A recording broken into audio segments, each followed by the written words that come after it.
What is going on, everybody? I wanted to start off the channel with a video on food preps, basically to pick up where I started when I first got into prepping. One of the big things I was concerned with is when I was younger and I was first living on my own and I wanted to start prepping, was making sure that I had enough food stored for an emergency. And a rule of thumb that I came up with is what I like to call the 365 rule, which means as a start, I think it's a good goal to have 365 pieces of self-contained food. Rather, that's canned goods ranging from chili to black beans to fresh cut green beans and peas, all the way to having, quick mixable items, things like instant mashed potatoes, pastas, self-contained noodles with seasonings, things like that. Other canned goods, of course, like tuna fish. Those are all things that have a extended shelf life compared to really anything else you're going to have in your cupboard.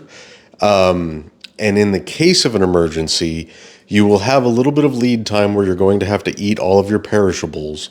But if you at least have 365 pieces of self-contained food, that should last you a pretty good length of time. Now, does that mean it's going to last you 365 days? It might, but you're going to be miserable. One can of food a day or one package of noodles a day is not enough to sustain a full-grown adult, let alone multiple people. So this, again, is a starting point.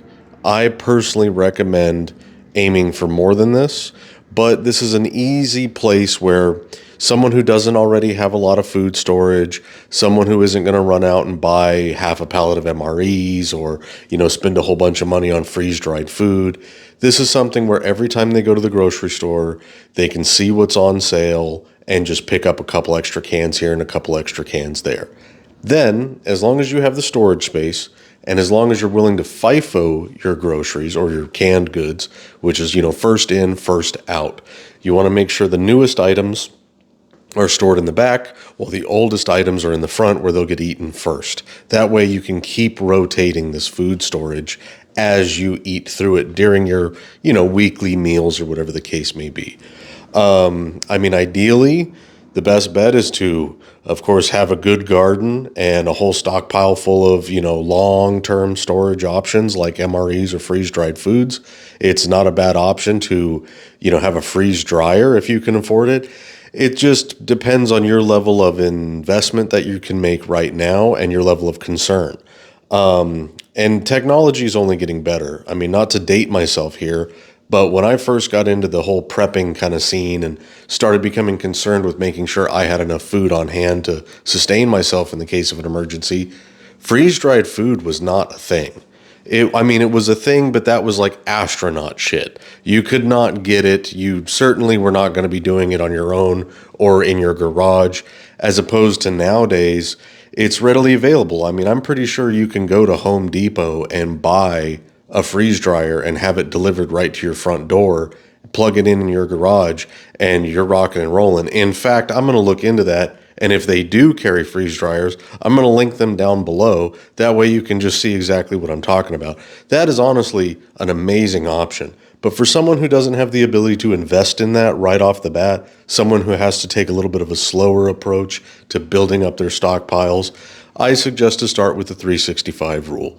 Just start by collecting 365 pieces of self-contained food, a little bit here, a little bit there, whatever's on sale, and of course make it something you're going to eat.